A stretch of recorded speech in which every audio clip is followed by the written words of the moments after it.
Introducing first, fighting out of the red corner. He's wearing black, green, and gold. He's the challenger tonight, and he stands 6 feet 5 and weighs in officially at 18 stone, 11 pounds, 2 ounces. His professional record is a perfect one. 25 fights, 25 victories, including 22 wins by knockout. From Sydney, New South Wales, the heavyweight fighting pride of all Australia, the undefeated former WBA World Heavyweight Champion, Lucas Big Daddy Browne. And across the ring, fighting out of the blue corner, wearing black, trimmed with gold, standing 6 feet 4, and he officially weighed in at 18 stone, 2 pounds, 2 ounces. His professional record, an excellent one. 22 victories, 16 wins by knockout with only 1 defeat.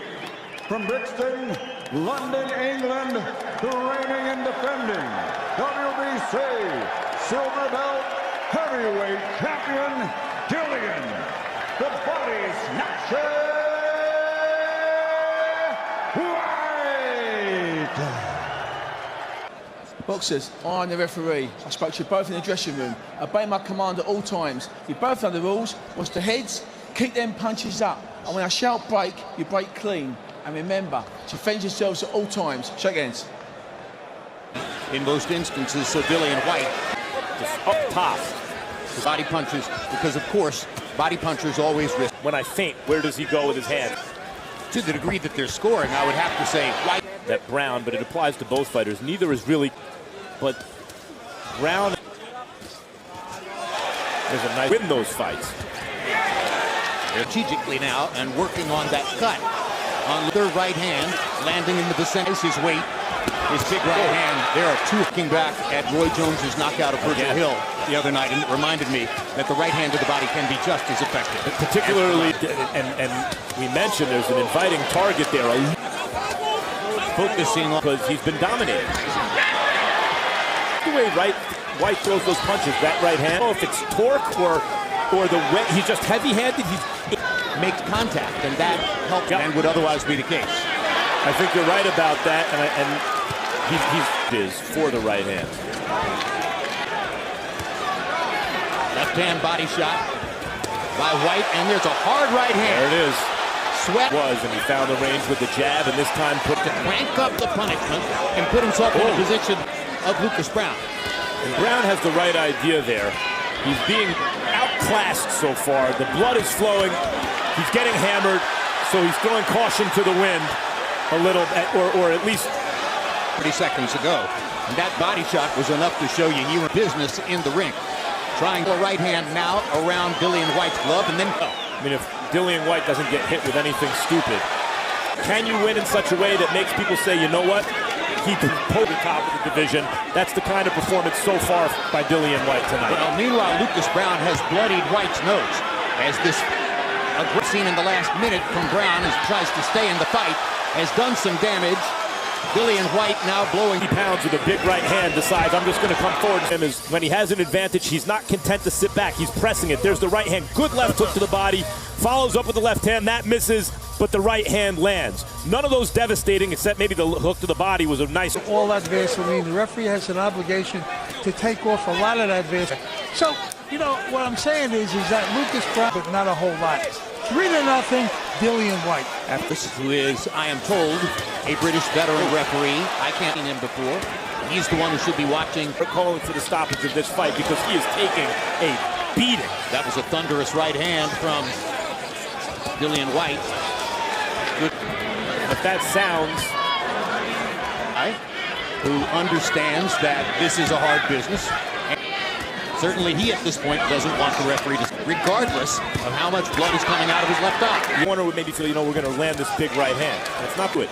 But Whyte is not a headhunter. You just saw it.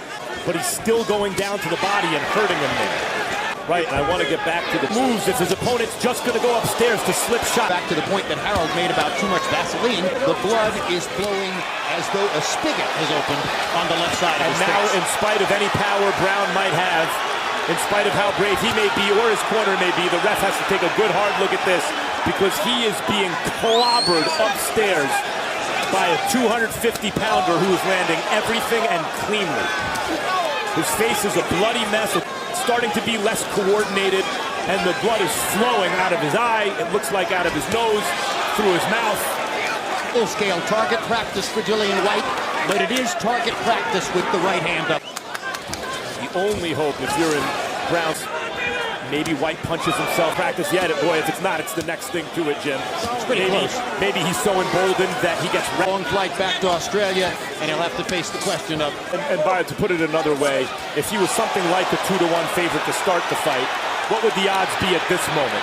And here's the danger in a fight like this. Here you see Dillian Whyte, right hand, one of those kind of slapping right hands that he's able to get some steam on, as I mentioned before, and here it comes again. Same thing, so he almost pushes it out, but he manages to get some pop on it. But the danger... Inside scorer Harold Letterman has scored every round for Dillian Whyte. That's not at all surprising.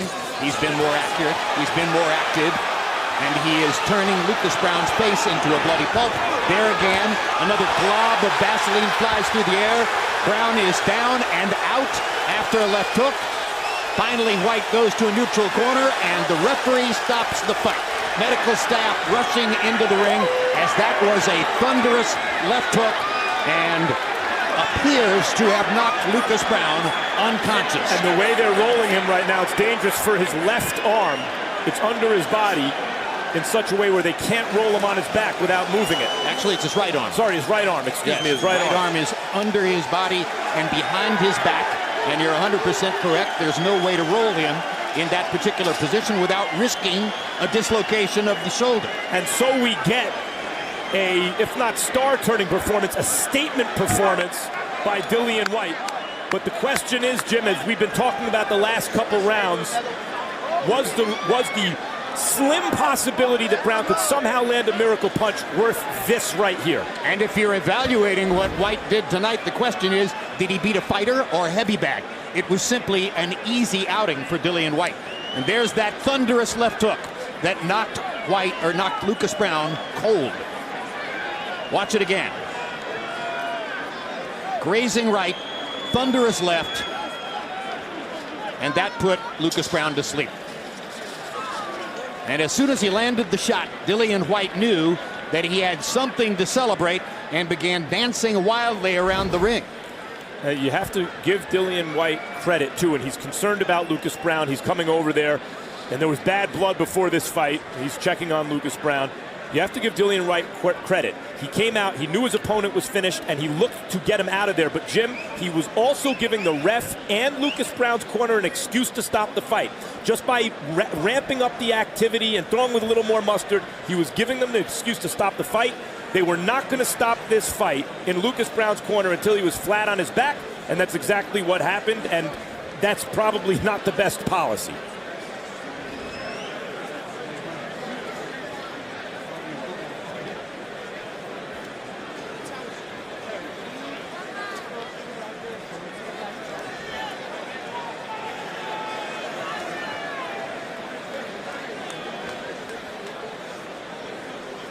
So Max, you said it brilliantly. There was bad blood between the two fighters before the fight. Once the fight began, there was just blood. Whyte was able to cut Lucas Browne's left eye before the end of the first round. And each succeeding round became an exercise in the corner, working frantically to try to stop the bleeding. The referee gauging the amount of damage that was being done, and Dillian Whyte tactically pursuing the target over and over again. And look, if it seems insensitive to be talking about Dillian Whyte and his prospects while Lucas Browne is still, now he's sitting up, but it looks like he's getting oxygen, and Dillian Whyte had face planted him on the canvas with a brutal left hook, and his face was beaten to a bloody, pulpy mess. If it seems insensitive to talk about Dillian Whyte and his future prospects, I understand. I see that Lucas Browne seems responsive right now. He's sitting up. He seems to know where he is. So forgive me if I do talk about Dillian Whyte for a moment here. Jim, if the idea was to be a credible opponent for the top of the division, maybe even for Deontay Wilder as they're looking to build Wilder and Joshua, or for a Joshua rematch, Dillian Whyte has certainly done that. He's not simply a B-side opponent here where he's being fed as cannon fodder to the top of the division. Should he land a big fight, he will be seen as a live underdog, as a guy who doesn't seem to accept or simply accept his role as an opponent who's hit his potential, but as a guy who sees himself as a star, who's still getting better, and who came out here to make a statement tonight against a big, undefeated, knockout punching heavyweight. Well, if you were looking carefully, was once Lucas Browne was sitting up in an upright position and Whyte was no longer preoccupied with his physical condition, Dillian Whyte came to our side of the ring and picked out David Haye, who's standing about 8 or 10 feet behind us, and began pointing to Haye and gesticulating as if to say, I want you, I want you. I guess Haye happened to be the only heavyweight who was here at the moment, or at least the only English heavyweight that Dillian Whyte could pick out. The British heavyweight scene, British boxing period, is jumping and has been for some time. And the fact is, a lot of these guys no longer have to go across the pond, become stars in America, although it always helps. That's an enormous market and seen as really the place to make it. But they can pick fights with each other and do perfectly fine building up grudge matches on this side of the pond. And now that Browne is up, receiving oxygen, talking to people in his corner, and obviously no longer in desperate straits on the canvas, we can show you CompuBox numbers, which present a... Ladies and gentlemen, the end comes at 37 seconds of round number 6 as referee Ian John Lewis waves off the count and stops this bout. The winner by knockout victory, still the WBC silver heavyweight champion, the fighting pride of Brixton, London, England, Dillian, the body snatcher